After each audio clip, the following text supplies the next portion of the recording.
Back to news. BRS పై విరుచుకుపడ్డారు CM Revanth Reddy. బీజేపీని గెలిపించడానికి బీఆర్ఎస్ నేతలు ఆత్మ బలిదానాలు చేసుకున్నారని మండిపడ్డారు ముఖ్యమంత్రి. బీఆర్ఎస్ ను బీజేపీకి తాకట్టు పెట్టారని, బీఆర్ఎస్ ఓట్లన్నీ బీజేపీకి బదిలీ చేశారని విమర్శించారు. బీజేపీ గెలిచిన 8 పార్లమెంటు నియోజకవర్గాలలో బీఆర్ఎస్ 7 సీట్ల డిపాజిట్లు కోల్పోయింది. ఆదిలాబాద్ కావచ్చు, నిజామాబాద్ కావచ్చు, కరీంనగర్ కావచ్చు, మల్కాజ్గిరి కావచ్చు, సికింద్రాబాద్ కావచ్చు, చేవెళ్ల కావచ్చు, మహబూబ్ నగర్ కావచ్చు.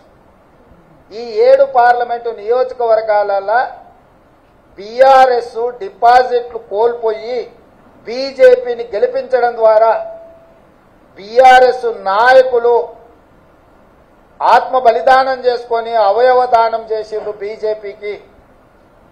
ఈ విషయం నేను ఈ రోజు చెప్పడం లేదు.